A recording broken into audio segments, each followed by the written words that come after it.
Chapter 1. The Arrest of Arsène Lupin.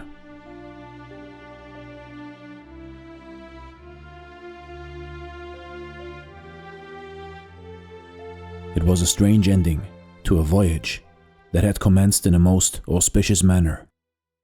The transatlantic steamship La Provence was a swift and comfortable vessel, under the command of a most affable man. The passengers constituted a select and delightful society. The charm of new acquaintances and improvised amusements served to make the time pass agreeably. We enjoyed the pleasant sensation of being separated from the world, living, as it were, upon an unknown island, and consequently obliged to be sociable with each other. Have you ever stopped to consider how much originality and spontaneity emanate from these various individuals who, on the preceding evening, did not even know each other, and who are now, for several days, condemned to lead a life of extreme intimacy, jointly defying the anger of the ocean, the terrible onslaught of the waves, the violence of the tempest, and the agonizing monotony of the calm and sleepy water. Such a life becomes a sort of tragic existence, with its storms and its grandeurs, its monotony and its diversity. And that is why, perhaps, we embark upon that short voyage with mingled feelings of pleasure and fear. But during the past few years, a new sensation had been added to the life of the transatlantic traveler. The little floating island is now attached to the world from which it was once quite free. A bond united them, even in the very heart of the watery wastes of the Atlantic. That bond is the wireless telegraph, by means of which we receive news in the most mysterious manner. We know full well that the message is not transported by the medium of a hollow wire. No, the mystery is even more inexplicable, more romantic, and we must have recourse to the wings of the air in order to explain this new miracle.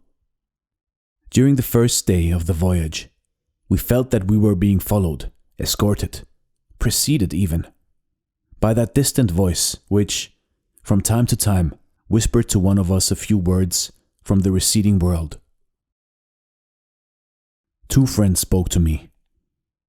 10, 20 others sent gay or somber words of parting to other passengers.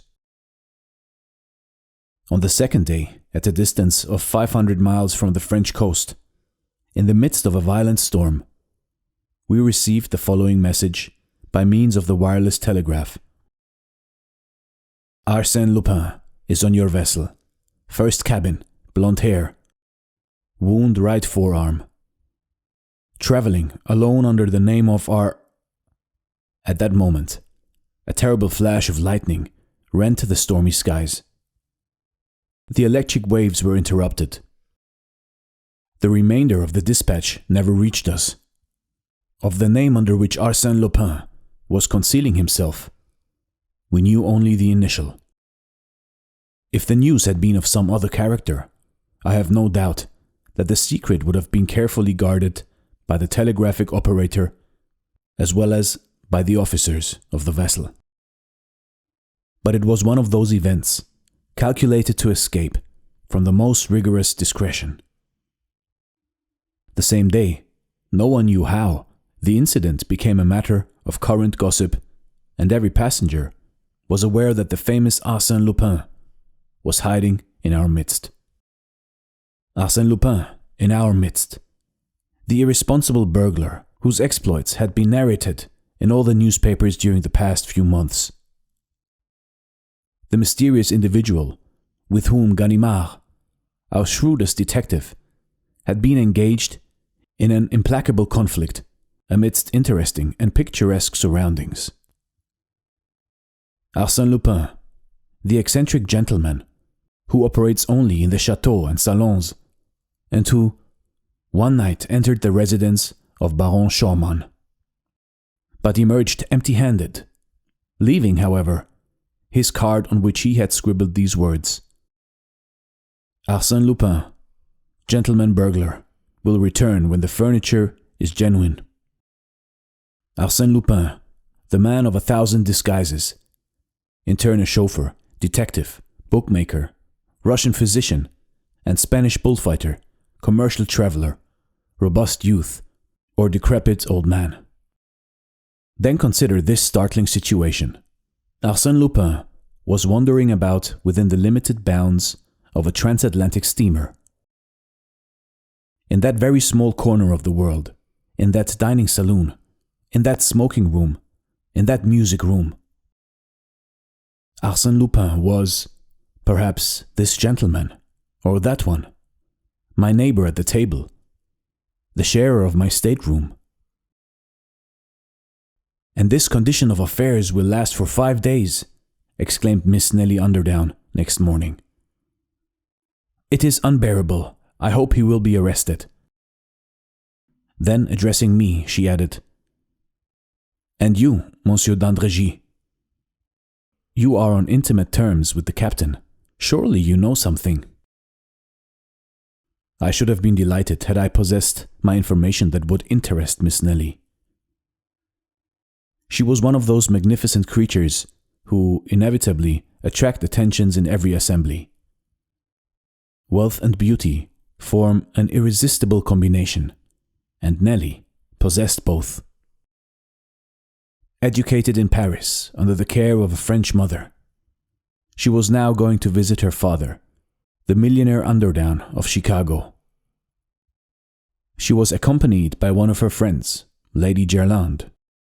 At first I had decided to open a flirtation with her, but in the rapidly growing intimacy of the voyage, I was soon impressed by her charming manner, and my feelings became too deep and reverential for a mere flirtation.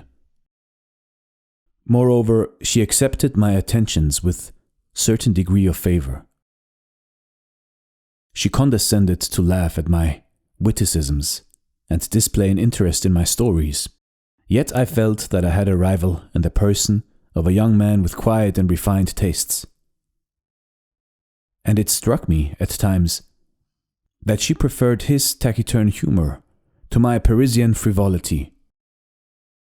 He formed one in the circle of admirers that surrounded Miss Nelly at the time she addressed to me the foregoing question. We were all comfortably seated in our deck chairs.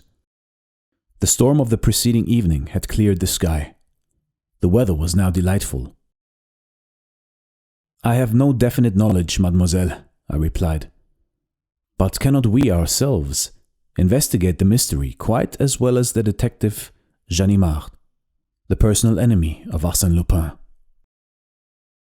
Oh, you are progressing very fast, monsieur. Not at all, mademoiselle. In the first place, let me ask, do you find the problem a complicated one? Very complicated. Have you forgotten the key we hold for the solution of the problem? What key? In the first place, Lupin calls him Monsieur R. Rather vague information, she replied.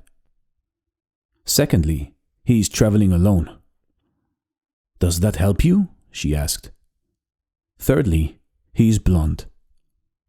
Well? Then we have only to pursue the passenger list and proceed by process of elimination. I had that list in my pocket. I took it out and glanced through it. Then I remarked, I find that there are only 13 men on the passenger list whose names begin with the letter R. Only 13? Yes, in the first cabin. And of those 13, I find that 9 of them are accompanied by women, children, or servants. That leaves only 4 who are traveling alone. First, the Marquis de Ravardin. Secretary to the American ambassador, interrupted Miss Nelly. I know him.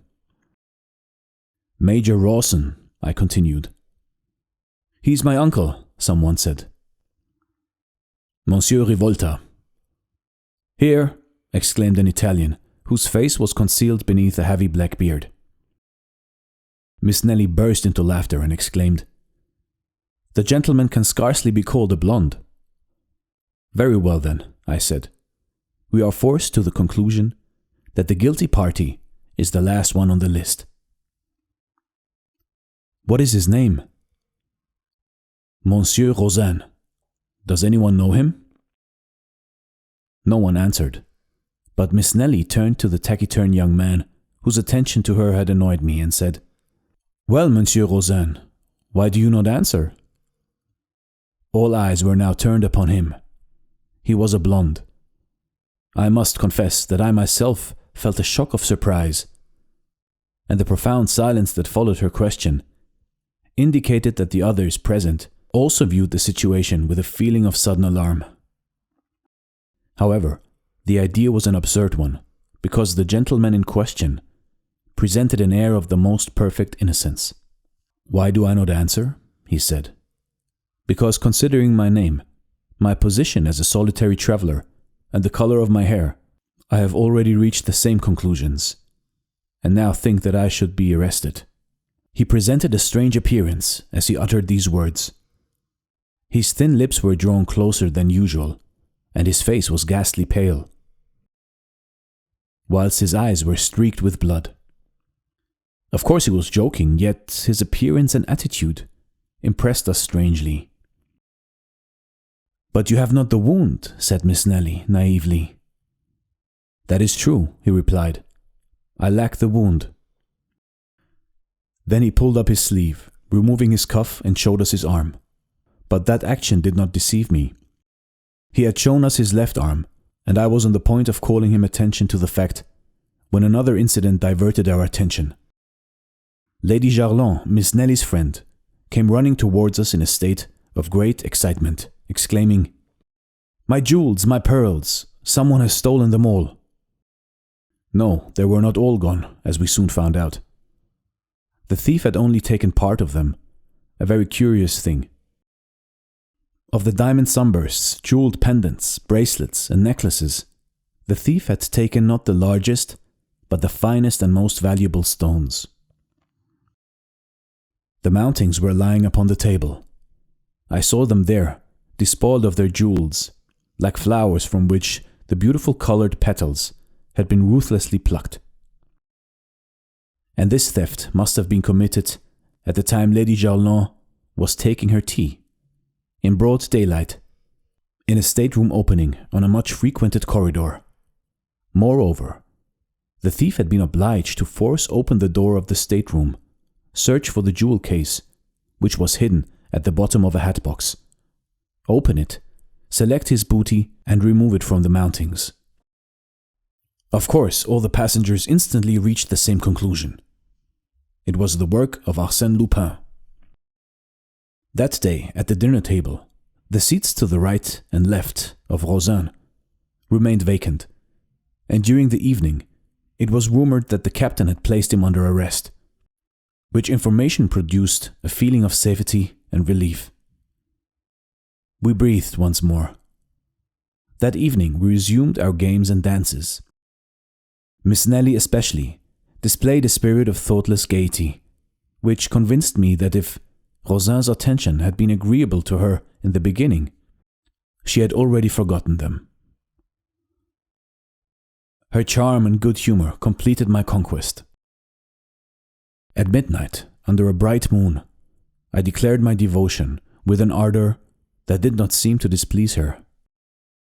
But next day, to our general amazement, Rosen was at liberty. We learned that the evidence against him was not sufficient.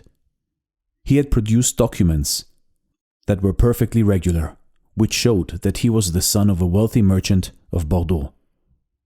Besides, his arms did not bear the slightest trace of a wound. "Documents, certificates of birth," exclaimed the enemies of Rosen. "Of course Arsène Lupin will furnish you as many as you desire. And as to the wound, he never had it, or he has removed it." Then it was proven that, at the time of the theft, Rosen was promenading on the deck. To which fact his enemies replied that a man like Arsène Lupin could commit a crime without being actually present. And then, apart from all other circumstances, there remained one point which even the most skeptical could not answer. Who except Rosen was traveling alone, was a blonde, and bore a name beginning with R? To whom did the telegram point, if it were not Rosen? And when Rosen, a few minutes before breakfast, came boldly toward our group, Miss Nelly and Lady Gerland arose and walked away. An hour later, a manuscript circular was passed from hand to hand amongst the sailors, the stewards, and the passengers of all classes. It announced that Monsieur Louis Rosen offered a reward of 10,000 francs for the discovery of Arsène Lupin, or other person in possession of the stolen jewels. And if no one assists me, I will unmask the scoundrel myself, declared Rosen. Rosen against Arsène Lupin, or rather, according to current opinion, Arsène Lupin himself against Arsène Lupin. The contest promised to be interesting. Nothing developed during the next 2 days. We saw Rosen wandering about, day and night, searching, questioning, investigating. The captain also displayed commendable activity. He caused the vessel to be searched from stem to stern, ransacked every stateroom under the plausible theory that the jewels might be concealed anywhere, except in the thief's own room. I suppose they will find out something soon, remarked Miss Nelly to me. He may be a wizard, but he cannot make diamonds and pearls become invisible. Certainly not, I replied. But he should examine the lining of our hats and vests, and everything we carry with us. Then, exhibiting my Kodak, a 9x12, with which I had been photographing her in various poses, I added, in an apparatus no larger than that, a person could hide all of Lady Gerland's jewels. He could pretend to take pictures, and no one would suspect the game. But I have heard it said that every thief leaves some clue behind him. That may be generally true, I replied, but there is one exception. Arsène Lupin. Why? Because he concentrates his thoughts not only on the theft, but on all the circumstances connected with it that could serve as a clue to his identity. A few days ago, you were more confident. Yes, but since then I have seen him at work. And what do you think about it now? She asked. Well, in my opinion, we are wasting our time. And as a matter of fact, investigation had produced no result. But in the meantime, the captain's watch had been stolen. He was furious. He quickened his efforts and watched Rosen more closely than before. But on the following day, the watch was found in the second officer's collar box. This incident caused considerable astonishment and displayed the humorous side of Arsène Lupin, burglar though he was, but dilettante as well. He combined business with pleasure. He reminded us of the author who almost died in a fit of laughter provoked by his own play. Certainly, he was an artist in his particular line of work, and whenever I saw Rosen, gloomy and reserved, and thought of the double role that he was playing, I accorded him a certain measure of admiration. On the following evening, the officer on deck duty heard groans emanating from the darkest corner of the ship. He approached and found a man lying there, his head enveloped in a thick grey scarf, and his hands tied together with a heavy cord. It was Rosen. He had been assaulted, thrown down and robbed. A card pinned to his coat bore these words: Arsène Lupin accepts with pleasure the 10,000 francs offered by Monsieur Rosen. As a matter of fact, the stolen pocketbook contained 20,000 francs. Of course, some accused the unfortunate man of having simulated this attack on himself. But apart from the fact that he could not have bound himself in that manner, it was established that the writing on the card was entirely different from that of Rosen, but on the contrary resembled the handwriting of Arsène Lupin, as it was reproduced in an old newspaper found on board. Thus it appeared that Rosen was not Arsène Lupin, but was Rosen, the son of a Bordeaux merchant. And the presence of Arsène Lupin was once more affirmed, and that in a most alarming manner. Such was the state of terror amongst the passengers that none would remain alone in his stateroom or wander singly in unfrequented parts of the vessel. We clung together as a matter of safety. And yet the most intimate acquaintances were estranged by a mutual feeling of distrust. Arsène Lupin was, now, anybody and everybody. Our excited imaginations attributed to him miraculous and unlimited power. We supposed him capable of assuming the most unexpected disguises, of being, by turns, the highly respectable Major Rosen, or the noble Marquis de Ravardin, or even, for we no longer stopped with the accusing letter of R, or even such or such a person, well known to all of us, and having wife, children, and servants. The first wireless dispatches from America brought no news. At least the captain did not communicate any to us. The silence was not reassuring. Our last day on the steamer seemed interminable. We lived in constant fear of some disaster. This time it would not be a simple theft or a comparatively harmless assault. It would be a crime, a murder. No one imagined that Arsène Lupin would confine himself to those two trifling offenses. Absolute master of the ship, the authorities powerless, he could do whatever he pleased. Our property and lives were at his mercy. Yet those were delightful hours for me, since they secured to me the confidence of Miss Nelly. Deeply moved by those startling events and being of a highly nervous nature, she spontaneously sought at my side a protection and security that I was pleased to give her. Inwardly, I blessed Arsène Lupin. Had he not been the means of bringing me and Miss Nelly closer to each other? Thanks to him, I could now indulge in a delicious dream of love and happiness. Dreams that I felt were not unwelcome to Miss Nelly. Her smiling eyes authorized me to make them. The softness of her voice bade me hope.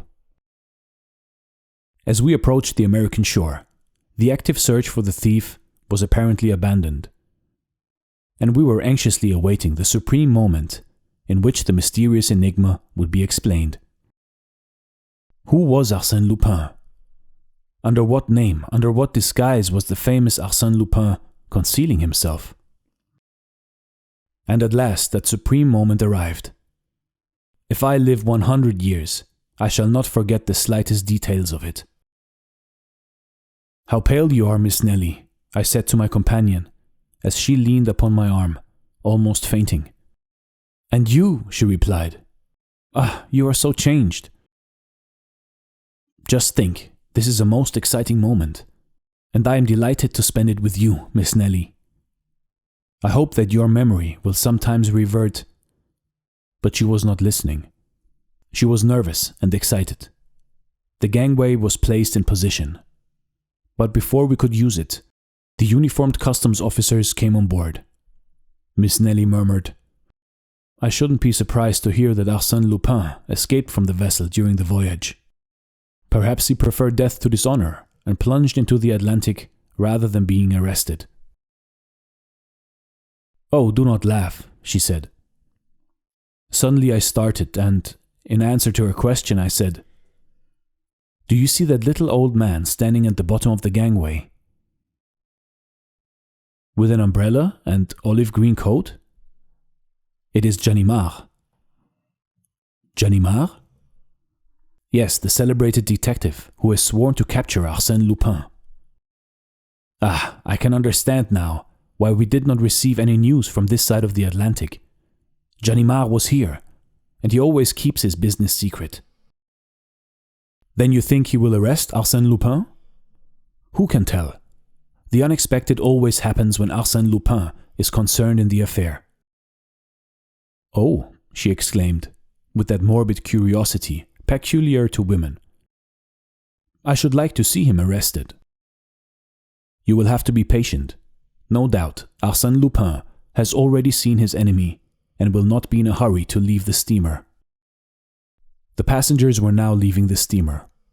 Leaning on his umbrella, with an air of careless indifference, Ganimard appeared to be paying no attention to the crowd that was hurrying down the gangway.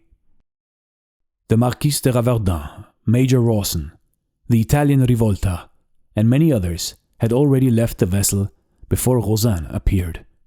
Poor Rosen. "Perhaps it is he after all," said Miss Nelly to me. "What do you think?" "I think it would be very interesting to have Ganimard and Rosen in the same picture." "You take the camera. I am loaded down." I gave her the camera, but too late for her to use it. Rosen was already passing the detective. An American officer, standing behind Ganimard, leaned forward and whispered in his ear. The French detective shrugged his shoulders, and Rosen passed on. Then, my God, who was Arsène Lupin? "Yes," said Miss Nelly aloud, "who can it be?" Not more than 20 people now remained on board. She scrutinized them one by one, fearful that Arsène Lupin was not amongst them. "We cannot wait much longer," I said to her. She started toward the gangway. I followed. But we had not taken 10 steps when Ganimard barred our passage. "Well, what is it?" I exclaimed. "One moment, monsieur. What's your hurry?" "I am escorting mademoiselle." "One moment," he repeated, in a tone of authority. Then, gazing into my eyes, he said, "Arsène Lupin, is it not?" I laughed and replied, "No, simply Bernard d'Andrégy." "Bernard d'Andrégy died in Macedonia 3 years ago." "If Bernard d'Andrégy were dead, I should not be here. But you are mistaken. Here are my papers. They are his, and I can tell you exactly how they came into your possession." "You are a fool," I exclaimed. "Arsène Lupin sailed under the name of R." "Yes, another of your tricks. A false scent that deceived them at Havre. You play a good game, my boy, but this time luck is against you." I hesitated a moment. Then he hit me a sharp blow on the right arm, which caused me to utter a cry of pain. He had struck the wound, yet unhealed, referred to in the telegram. I was obliged to surrender. There was no alternative. I turned to Miss Nelly, who had heard everything. Our eyes met. Then she glanced at the kodak I had placed in her hands, and made a gesture that conveyed to me the impression that she understood everything. Yes, there between the narrow folds of black leather, in the hollow center of the small object that I had taken the precaution to place in her hands before Ganimard arrested me. It was there I had deposited Rosen's 20,000 francs and Lady Gerland's pearls and diamonds. Oh, I pledge my oath that, at the solemn moment when I was in the grasp of Ganimard and his 2 assistants, I was perfectly indifferent to everything. To my arrest, the hostility of the people, everything except this one question. What will Miss Nelly do with the things I had confined to her? In the absence of that material and conclusive proof, I had nothing to fear. But would Miss Nelly decide to furnish that proof? Would she betray me? Would she act the part of an enemy who cannot forgive? Or that of a woman whose scorn is softened by feelings of indulgence and involuntary sympathy? She passed in front of me. I said nothing, but bowed very low. Mingled with the other passengers, she advanced to the gangway with my kodak in her hand. It occurred to me that she would not dare to expose me publicly, but she might do so when she reached a more private place. However, when she had passed only a few feet down the gangway, with a movement of simulated awkwardness, she let the camera fall into the water between the vessel and the pier. Then she walked down the gangway and was quickly lost to sight in the crowd. She had passed out of my life forever. For a moment I stood motionless. Then, to Ganimard's great astonishment, I muttered, "What a pity that I am not an honest man." Such was the story of his arrest, as narrated to me by Arsène Lupin himself. The various incidents, which I shall record in writing at a later day, have established between us certain ties. Shall I say of friendship? Yes, I venture to believe that Arsène Lupin honors me with his friendship, and that it is through friendship that he occasionally calls on me and brings into the silence of my library his youthful exuberance of spirits, the contagion of his enthusiasm, and the mirth of a man for whom destiny has naught but favors and smiles. His portrait? How can I describe him? I have seen him 20 times, and each time he was a different person. Even he himself said to me on one occasion, "I no longer know who I am. I cannot recognize myself in the mirror." Certainly he was a great actor, and possessed a marvelous faculty for disguising himself.